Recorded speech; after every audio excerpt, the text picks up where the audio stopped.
Many Congress members returning to Washington on Tuesday signaled they supported the bill, while at least 3 dozen said they would oppose it. A handful outright revolted over the prospect of increasing the nation's $31 trillion borrowing limit.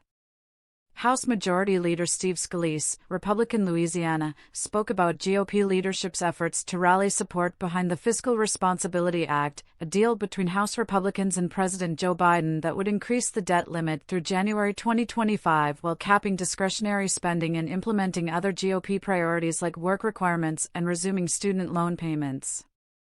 There were members this morning who were undecided, who had some very valid questions, were given the information, and by tonight, they came up and spoke and said that they're now going to vote for the bill, Scalise said.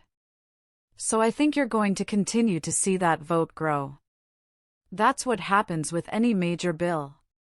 Congress has been under pressure to send a bill to Biden's desk that both the Republican-controlled House and Democrat-controlled White House and Senate would support in time to stave off a possible debt default, which Treasury Secretary Janet Yellen warned could occur June 5. Fractures within the House Freedom Caucus in particular became a focal point on Tuesday as the bill continued through its 72 hours of review, per House rules, and members began voicing their opinions on it. Caucus members such as original co-founder Representative Jim Jordan, ROH, and the outspoken Representative Marjorie Taylor Greene, Republican Georgia, applauded the bill, while about 10 of the roughly 40-member caucus fumed at a press conference over it, urging their GOP colleagues to oppose it. One caucus member, Representative Warren Davidson, ROH, who is in his fourth term, praised the bill as the most conservative spending bill that will become law since I've been here. While a majority of the Freedom Caucus still plans to vote against it, a source familiar with the matter said Jordan whipped against making opposing the bill an official position of the caucus, which would mean the caucus would recommend, but not require, those in the caucus who support it, like Jordan, Greene, Davidson, and others, to vote against it.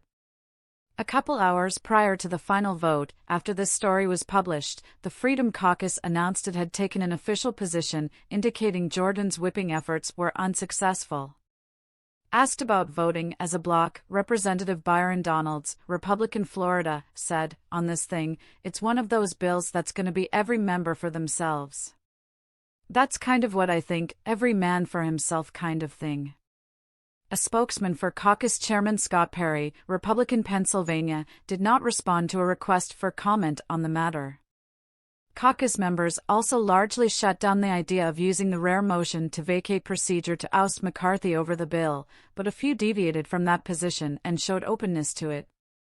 In a members-only Freedom Caucus call Monday night, Representative Ken Buck, Republican Colorado, broached the matter, asking, "Will at some point the American people ask, what is the House Freedom Caucus doing if it's not willing to stand up to McCarthy and challenge his speakership?" Perry replied on the call that the caucus was not there yet, but the next day, Representative Dan Bishop, Republican North Carolina, told Politico, "It is inescapable to me. It has to be done." Representative Chip Roy, Republican Texas, told Glenn Beck, "If we can't kill the bill on the floor tomorrow, then we're going to have to regroup and figure out this whole leadership arrangement."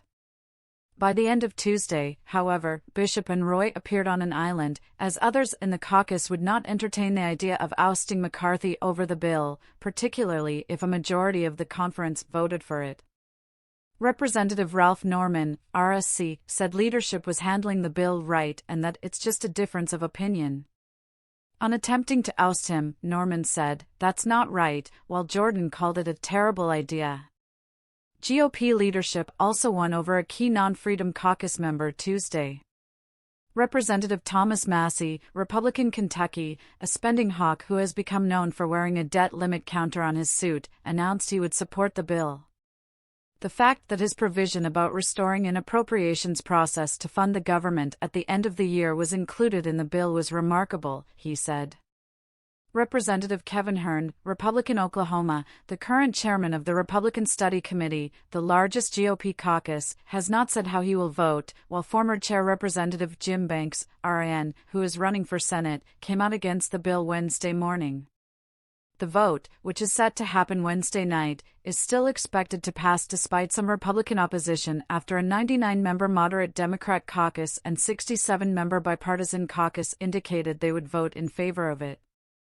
McCarthy, who received a standing ovation as he greeted the GOP conference in a meeting last night, is now aiming to achieve well over 50% of support from his conference for the bill, which would signal Republicans were successful in negotiations with Biden. Correction: Freedom Caucus official positions mean its members are recommended but not required to vote in line with that position. This story has been updated accordingly.